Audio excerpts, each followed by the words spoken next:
Bismillahirrahmanirrahim. Assalamualaikum warahmatullahi wabarakatuh. Selamat pagi teman-teman. Alhamdulillah kita masih diberikan kesempatan untuk melanjutkan mata kuliah kita pada pagi hari ini, yaitu mata kuliah teori graf.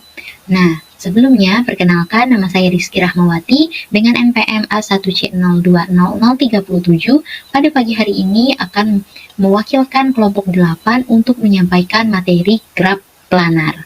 Nah, sebelumnya saya juga ingin memperkenalkan anggota dari kelompok 8. Yang pertama ada Mulia Sakti Apriani dengan NPM A1C02003. Lalu yang kedua ada Gazi Muammar Fawaz dengan NPM A1C020023. Yang ketiga ada Afifa Kania Safitri dengan NPM A1C020031. Dan yang terakhir ada saya sendiri yaitu Rizky Rahmawati dengan NPM A1C020037. Nah, sebelumnya teman-teman jangan lupa siapkan alat tulisnya ya, agar dapat mencatat poin-poin dari materi kita pada pagi hari ini. Langsung saja, agar tidak lama pada pembukaan, kita langsung membahas materi kita hari ini. Nah, teman-teman, hari ini kita membahas tentang graf planar. Graf planar itu apa sih sebenarnya? Nah, teman-teman, graf planar adalah graf yang dapat digambarkan pada bidang datar, di mana bidang datar ini adalah bidang X, Y, dengan sisi-sisi yang tidak saling memotong atau bersilangan. Di sini, kunci dari graf planar itu sendiri adalah sisi-sisi yang tidak saling memotong atau bersilangan. Maka, kalau kita temukan graf yang setelah kita lukiskan kembali masih memiliki perpotongan, maka itu disebut dengan graf tak planar. Yang kita bahas tadi yang selain itu, selain dari yang tidak saling memotong, maka kalau ada yang memotong itu namanya graf tak planar. Yuk kita langsung kepada contohnya agar menjadi lebih paham. Di sini teman-teman coba perhatikan graf yang pertama. Nih kita lihat graf yang pertama. Graf yang ini. Kalau kita lihat pada gambar yang pertama ini masih terdapat perpotongan. Ini. Lalu bagaimana jika kita gambarkan kembali namun dalam bentuk yang berbeda? Apakah masih terdapat perpotongan? Ternyata ketika kita tarik garis yang ini, itu keluar sehingga terbentuklah garis yang ini. Ternyata sudah tidak terdapat perpotongan lagi. Sehingga bentuk yang kedua atau gambar yang kedua ini bisa kita katakan sebagai graf planar, di mana ketika graf yang pertama kita lukiskan kembali tidak menghasilkan perpotongan, sehingga inilah yang disebut dengan graf planar. Lalu kita perhatikan graf yang kedua ini, yang gambar selanjutnya. Nah, gambar pertama masih terdapat banyak perpotongan, ada 5 perpotongan. Ini 1, 2, 3, 4, dan 5. Lalu bagaimana jika kita lukiskan kembali dengan menarik sisi yang pertama ini, lalu sisi yang kiri, sisi yang kanan keluar? Bagaimana akhirnya, bagaimana gambar yang terbentuk? Terbentuklah gambar seperti yang kedua ini. Nah, di dalam sudah tidak terdapat lagi 5 perpotongan, sudah tidak ada lagi 5 perpotongan itu. Sudah tidak ada kan teman-teman, di sebelah yang saya lingkari ini tidak ada. Nah, ketika yang pertama ditarik keluar membentuk yang ini, yang kiri membentuk yang ini, yang kanan membentuk yang ini. Namun jangan salah fokus ya teman-teman, ternyata masih ada yang berpotongan. Nah, maka ketika kita sudah melukiskan kembali sebuah graf menjadi bentuk yang terbaru dan masih menghasilkan perpotongan, maka ini disebut dengan graf tak planar. Nah, itu ya teman-teman, semoga teman-teman paham. Kita akan melanjutkan pada pembahasan selanjutnya, yaitu temannya si graf planar, yaitu graf bidang. Nah, kuncinya di sini adalah kita mendefinisikan graf planar sebagai, maksud saya, mendefinisikan graf bidang sebagai graf planar yang digambarkan dengan sisi-sisi yang tidak saling berpotongan. Nah, kalau kita lihat, graf yang pertama ini adalah sebuah graf planar ya teman-teman, karena kalau kita lukiskan kembali kan dia menghasilkan gambar yang di sebelah sini kan, seperti di contoh yang sebelumnya. Maka graf pertama ini merupakan graf planar. Lalu kalau kita ketahui dari definisi graf bidang, maka yang kedua ini merupakan graf bidang karena berasal dari graf planar yang tidak saling berpotongan sisi-sisinya. Nah, graf yang ketiga juga sama dengan graf yang kedua, maka diketahui graf 1, 2, 3 adalah graf planar. Lalu graf yang kedua dan ketiga adalah graf bidang. Mengapa demikian teman-teman? Karena tidak semua graf planar itu merupakan graf bidang, karena bisa jadi dia tetap menghasilkan perpotongan setelah dilukiskan kembali. Namun, graf bidang itu sudah pasti graf planar, di mana dia merupakan graf bidang sekaligus graf planar. Semoga teman-teman bisa paham ya.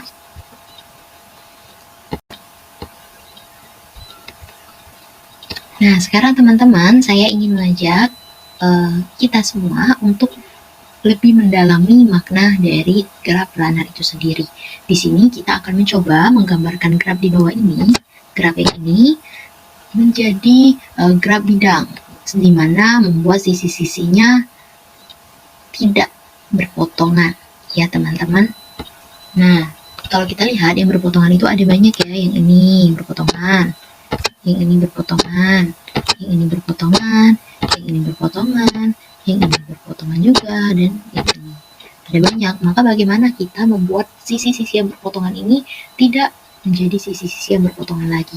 Maka kita perhatikan satu-satu. Ada 3 garis yang menyebabkan perpotongan. Garis yang ini, garis yang ini, dan garis yang ini. Nah, kita akan memindahkan semua garis ini menjadi bentuk yang kedua ini, dimana kalau kita lihat sudah tidak ada perpotongan dari yang ini. Di sini udah nggak ada perpotongan lagi ya. Di sini udah nggak ada. Di sini lagi 2 nggak ada. Di sini lagi nggak ada juga 2 ya. Nggak ada. Terus di sini nggak ada. Nah, maka karena sudah tidak ada perpotongan lagi, maka dapat kita sebut ini adalah sebuah graf bidang yang berasal dari sebuah graf planar. Begitu teman-teman. Semoga kita dapat memahami konsep dari graf planar dan graf bidang ini dengan baik. Selanjutnya, kita akan membahas tentang rumus Euler. Apa sih itu rumus Euler? Di mana di sini sisi-sisi pada graf bidang membagi bidang datar menjadi beberapa wilayah atau region, atau muka atau case, di mana kita ingin mengetahui apa sih hubungan antara jumlah simpul atau kita simbolkan dengan N, lalu jumlah sisi kita simbolkan dengan E kecil, dan jumlah wilayah dengan F pada graf bidang. Di sini menyebabkan hubungan tersebut membentuk sebuah rumus, yaitu N dikurang E dikurang F itu sama dengan 2. Oke, agar lebih paham kita akan membahas contoh soal. Nah, diketahui sebuah graf bidang pada gambar di bawah ini terdiri dari 6 wilayah, termasuk wilayah terluar. Di mana 6 wilayah itu? Yaitu R1, R2, R3, R4, R5, dan R6. Walaupun di luar dia termasuk ke dalam 6 wilayah yang diketahui ya teman-teman. Lalu dari gambar diketahui bahwa tadi jumlah wilayahnya atau F itu sama dengan 6. R1, R2, R3, R4, R5, dan R6. Lalu jumlah simpulnya berapa? Nah, jumlah simpulnya di sini yaitu yang ini teman-teman. 1, 2, 3, 4, 5, 6, dan 7 yang ini. 7, ada 7 ya simpulnya atau N-nya ada 7. Lalu bagaimana dengan sisinya? Sisinya itu yang ini. 1, 2, 3, 4, 5, 6, 7, 8, 9, 10, 11. Berarti ada 11 sisi. Maka bagaimana hubungannya dengan rumus yang kita ketahui tadi? Maka ketika kita substitusikan nilai-nilai yang diketahui tadi, apakah dia benar sama dengan 2? Nah, coba kita lihat ya teman-teman. Yaitu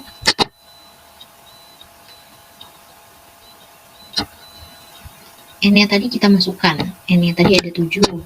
Lalu E-nya ada 11. Dan F-nya atau jumlah wilayahnya ada 6. Kita sama dengan kan 2. Lalu kita kurangkan 7 dikurang 11 min 4 ya. Ditambah 6 sama dengan 2. Oh, ternyata benar nih. Udah 2, sama-sama 2. Maka inilah hubungannya tadi dengan rumus Euler. Kita ke selanjutnya. Nah, saatnya berlatih. Seberapa jauh kalian memahami materi yang baru saja kita pelajari, maka kalian dapat mengukurnya dengan berlatih di rumah.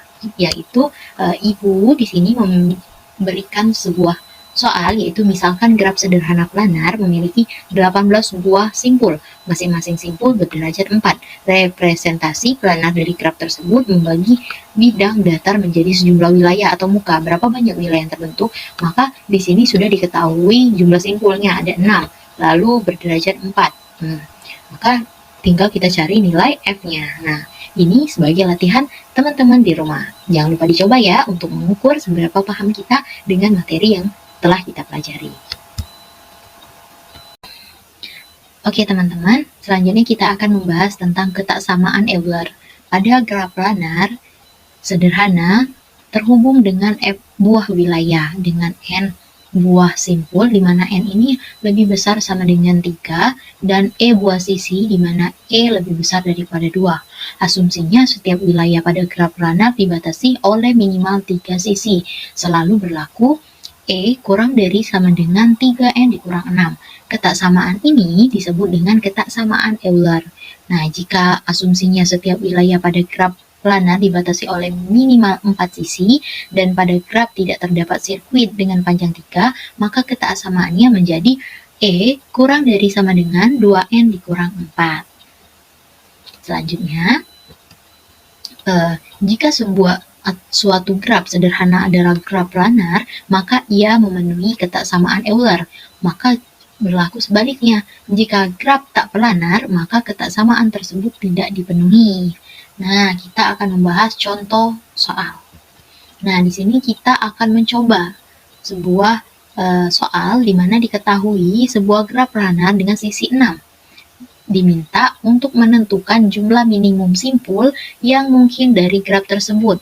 Kalau kita ingat-ingat lagi tadi jumlah sisi, kalau diketahui kan jumlah sisinya itu ada 6.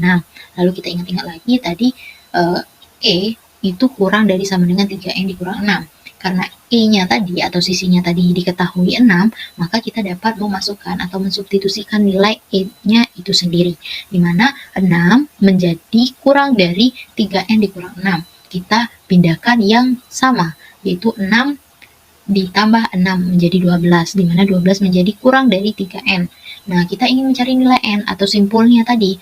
Nah, maka nilai N itu sendiri adalah didapatkan ketika kedua ruas kita sama-sama bagi 3. Maka kalau 12 dibagi 3, 4. Artinya nilai N lebih besar dari sama dengan 4. Maka banyak simpul minimum adalah 4. Gitu ya teman-teman. Kalau ketemu soal dengan jumlah sisi yang berbeda dan tentunya kita diminta untuk menentukan jumlah minimum simpul, maka dapat digunakan cara seperti ini. Nah teman-teman, tak terasa kita sudah sampai ke penghujung pembelajaran pada kali ini. Terima kasih sudah memperhatikan dengan baik. Semoga tadi materi yang saya sampaikan dapat bermanfaat bagi kita semua dan tentunya dapat membantu kita dalam mempelajari materi selanjutnya. Sampai jumpa kembali. Saya tutup. Wabillahi taufiq wal hidayah. Wassalamualaikum warahmatullahi wabarakatuh. Bye-bye.